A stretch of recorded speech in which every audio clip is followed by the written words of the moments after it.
ए हाय. चला आज थोड्या माझ्याबद्दल बोलूया. मी कोण, मी काय.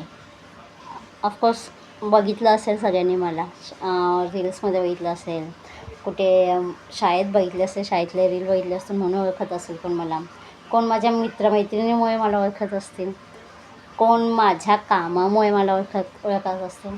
पण आज माझी ओळख मी करून देते. तर माझी ओळख काय, मी कोण, तर मी रेखा यशवंत जोरे. आणि आता जर बोलायला गेलं मी प्रोफेशनली 7 ते 8 वर्ष झाली ॲज अ प्रोफेशन म्हणून मी ॲज अ टीचरचं काम करते. ऑफकोर्स मी टीचर आहे. टीचर असल्यामुळे मला पॅरेंट्स ओळखतात ॲज अ टीचर म्हणून, मुलं ओळखतात. आता FBवाले आणि इंस्टाग्रामवाले मला ओळखत असतील एखाद्या वेळी मी रील्स टाकते म्हणून, किंवा कुठे फिरायला गेली रील टाकली, बनवली, चांगली झाली बनवून टाकली. फ्रेंड्सबरोबर गेलो, बाहेर गेलो, चांगली वाटली एखादी वस्तू टाकली पाहिजे म्हणून टाकलेली आहे. तर त्यामुळे ही लोकं मला ओळखतात, खूप चांगले ओळखतात. आता मी राहते मुंबईला, सरळ मुंबई मेरी जान भाई. मुंबईमध्ये स्टार्टिंगपासून एंडिंगपर्यंत आत्तापर्यंत जिथे मी आली ते राहिली, खाल्लं पिल्लं सगळं काही मुंबईमध्ये. तर मग मुंबईमध्ये आता राहणं जरा आहे, फायनान्शियली पण पाहिजे काहीतरी सपोर्ट. ॲज अ टीचर म्हणून फक्त चालत नाही. खूप जणं बोलले बाबा ट्यूशन घे. ट्यूशन नाही, मला ते जरा हे वाटतं, तर मी नाही ते केलं. प्रोफेशनल ॲज अ टीचिंग करते ना, मग परत ट्यूशन घरात घेणं मला नाही ते योग्य वाटलं, तर मी ते नॉर्मली करत नाही. पण आपल्याला एक्स्ट्रा बिझनेस काहीतरी पाहिजे, एक्स्ट्रा काहीतरी इन्कम पाहिजे, कुठून तरी आली पाहिजे. म्हणून म्हटलं चला आपण करूया काहीतरी. काय करूया, मग बिझनेस. आता बिझनेस करायचं म्हटलं, माझ्या अख्ख्या फॅमिलीमध्ये कधी कोणी बिझनेसचा बीसुद्धा विचारलं नसणार किंवा विचार केलाही नसणार माझ्या मते तरी. तर मी म्हटलं करूया. आता मम्मी पप्पांना शॉक द्यायचा पहिला, मित्रांना दिला पाहिजे ना शॉक. तर मग सरळ आहे, आपली मित्र आहेत तर एवढी शॉक घेण्या लायकीची. तर मग दिला त्यांना शॉक. त्यांना म्हटलं की मला करायचं आहे. आणि आता मित्रांचं म्हटलं तर सरळ जे मला ओळखतात चांगल्या प्रकारे, त्यांना माहिती आहे माझी 3च मित्र आहेत, चिऊ, अर्चू, आम्या. हे 3 मित्र माझ्यासाठी खास. काय रडलं आहे, गायचं आहे, खायचं आहे, प्यायचं आहे, त्यांना सांगायचं आहे, एवढं माझं आहे. तर मग काय, त्यांना बोलली आम्या मला बिझनेस टाकायचा आहे. टाक, नाही कोण बोलत आहे, हे त्याचं उत्तर. अरे पण टाकू कसला, हा माझा प्रश्न. आणि त्याचा प्रश्न हा, टाकायचं पण तुला आहे, करायचं पण तुला आहे, तूच मला विचारतं. तर म्हटलं नाही, आम्ही ज्वेलरीचं काहीतरी करायचं आहे मला. पण नंतर असं झालं की ज्वेलरी करायचं बोलतेस, ठीक आहे करशील, पण आणशील बिकशील करशील, तुझ्यात तेवढा दम आहे, करू शकतेस.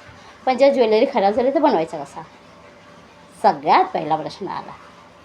बनवायचा कसा, खराब झाली आहे, एखादी तुटली आहे, मला माहितीच नाही कशी. मग म्हटलं चला बनवूया, ज्वेलरी बनवायची स्टार्ट करूया. मग काय, एवढे सारे क्लासेस आहेत, त्यातला एक क्लासेस निवडला. शीतलताईकडून मी क्लास घेतला. शीतलताईने मस्तपैकी महाराष्ट्रीयन ज्वेलरी शिकली. आत्ता ज्वेलरी शिकली, पुढे करायचं आहे बिझनेसमॅन म्हणून, पुढे बिझनेस गर्ल म्हणून मला पुढे उभं राहायचं आहे. फाटली. मग काय, शिवला कॉल, शिव काय करायचं आहे, अरे करणार, जे होईल ते होईल. ठीक आहे म्हटलं, चल करूया, जे होईल ते बघता येईल. मग स्टार्ट केला, ठेवलेस, ॲडव्हर्टाईजमेंट करायला लागली, गेले पण चांगल्या प्रकारे गेले. माझ्या ज्वेलरी चांगल्या प्रकारे अजूनही जात आहेत. महाराष्ट्रीयन ज्वेलरी म्हणून करायला गेली, दुसऱ्या गोष्टी शिकली. त्या शिकता कळलं की अरे बीट्सपासून ज्या मी मण्या घेते त्या मण्यांपासून बॅगसुद्धा बनतात, आणि त्या बॅग खूप चांगल्या प्रकारे बनल्या जातात. तर बॅगच्या पर्सचा ऑफकोर्स मला खूप आवड आहे. स्वतःची आवड असल्यामुळे ती बनवायचा प्रयत्न केला. पण नंतर कळलं त्याचे क्लासेस असतात, तर मी क्लासेस म्हणून जॉईन केलं भावना मॅमकडे. बनवायला तर शिकली, एवढ्या छान बनवल्या की अक्षरशः एक पर्स 3 आणि 4 हजारापर्यंत जातात माझ्या आता पर्स. तर छानपैकी मी बनवल्या, आता विकते. तर आता मी इकडे आहे, तुमच्यासमोर आली आहे. ऑफकोर्स माझी स्वतःची ब्रँडिंग करायला आली आहे. तर मला आता आवडले 2 नावं. एक माझं नाव आहे, रेक्स आर्ट्स अँड क्रिएशन म्हणून मी करते. आणि आता बॅगेसाठी मला काहीतरी सिम्बॉल पाहिजे होतं खरं तर. तर माझ्या मम्मी पप्पाचं नाव यशवंत आणि माझ्या मम्मीचं नाव आहे शालिनी. तर मी त्या दोघांना कंबाईन करून एक नाव बनवलं. ते नाव काय बनवलं मी? यशलिनी. मम्मी पप्पाच्या यश आणि मम्मीच्या शालिनीचा शी, यशलिनी बनलं.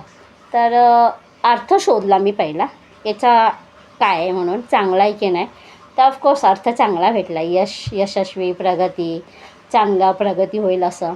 आणि संस्कृत शब्द आला. तर आता लोगो पाहिजे. म्हणलं चला ते पण बघूया, ते पण बनवूया.